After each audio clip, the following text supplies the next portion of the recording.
Hello and welcome to this 60-minute video series about the Norwegian defense against the Rui Lopez. The Norwegian defense starts after the following moves: e4, e5, knight f3, knight c6, bishop e5, the initial position of the Rui Lopez. Now black has two main options, knight f6 and a6. We follow a6, the classical path, bishop a4.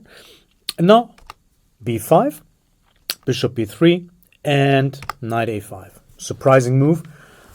Knight goes to the rim, attacking the bishop on b3. This is the initial position of the Norwegian defense. It's a rare variation. It's a rare system, but it's not without freedom, and I think it's a very good surprise weapon, as I will show you in the next couple of videos. What's the idea? The idea is to exchange the knight against the very strong light squared bishop on b3. But of course, this comes at a price, as black is neglecting his development, which is obviously the main drawback of the plan. I first stumbled upon this line when Spanish super grandmaster Francisco Vallejo Pons used it in a game against Polish grandmaster Alexander Mista in the Bundesliga. It was the end of 2017. And afterwards I gave it a try myself. I analyzed the line very deeply, and I played it in two classical games and in many blitz games. And the main reason to use this line is that you will most probably surprise your opponent. In my two classical games, both my opponents thought more than 20 minutes and didn't react ideally to this approach. Later I will show you also these games in the videos. What are the main moves here? The main move is to castle and then to play d4 afterwards.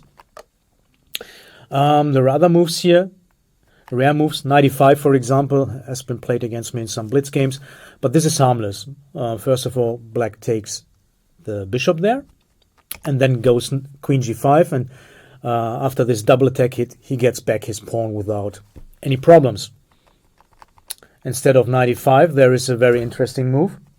It's bishop f7, this bishop sacrifice.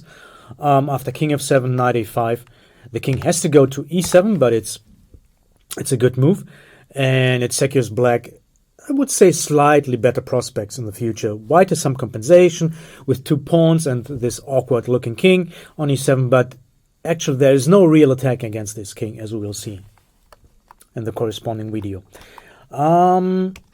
Another move, d4. This was the move the Polish grandmaster Mista played against Vallejo Pons.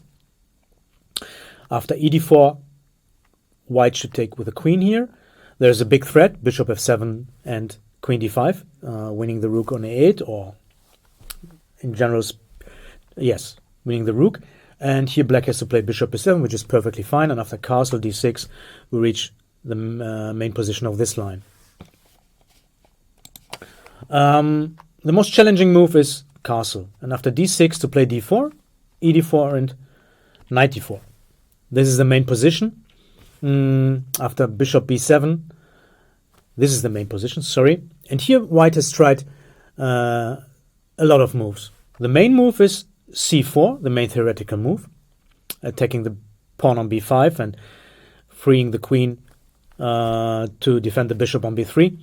Another main move is bishop d2, forcing black to exchange the knight against the bishop on b3. There is another interesting line like a4, which has been played, for example, by Chinese grandmaster Wang Hao against Vallejo Pons, but it was a rapid game. But it's a very interesting approach to this position. In the following videos, I'm going to talk about any of these lines, and I will show you that the Norwegian defense is not as bad as you may think in the beginning of the position. Thank you for watching, and I hope you enjoy the following videos.